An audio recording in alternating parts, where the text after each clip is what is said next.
The meaning behind the name has its roots in traditional landscape design. So the ha-ha is a recessed landscape element. So instead of building a fence, you would build a ditch and maintain the beautiful views to the landscape.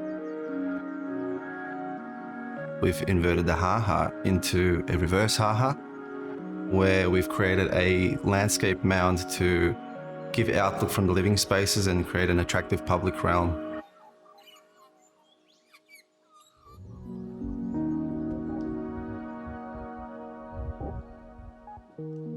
The doughnut-like floor plan allows for the home to be completely opened up.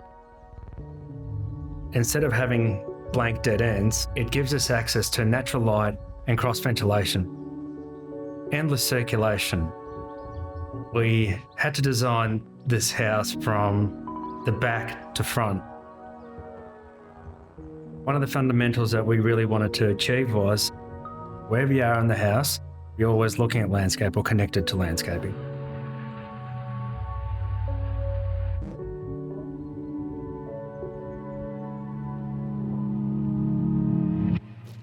In the public realm, the foreground is the ha-ha, the landscape mound. The black silhouette that you see of the fascia of the house is in the background. Once you come through the gates, the white brick allows you to funnel right in, and then you get to celebrate the two together.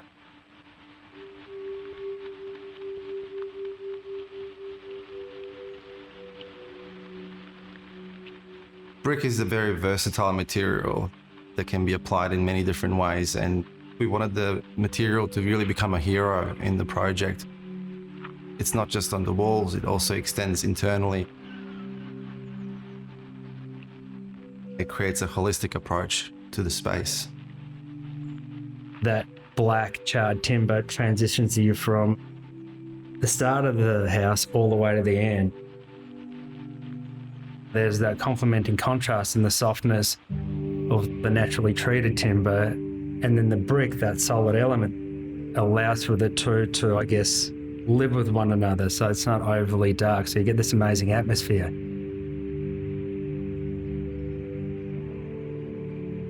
There's a visual connection all the way through the house that looks from the front garden, the central garden, to the back garden.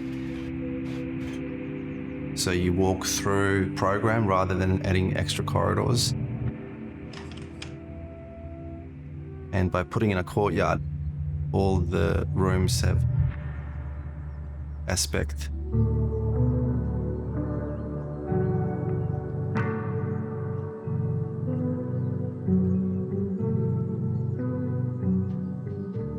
Perhaps the legacy of the Ha-Ha house will allow for other buildings and or practitioners to start considering sites a bit differently. The status quo may not always apply, front yard, backyard, and start to consider what that means in terms of its interface with the public realm as well. What I'm really proud of in this project is that we have been able to flip it on its head, push the boundaries on how you treat the positioning and siding of a house, while still providing privacy and great amenity and outlook to landscape.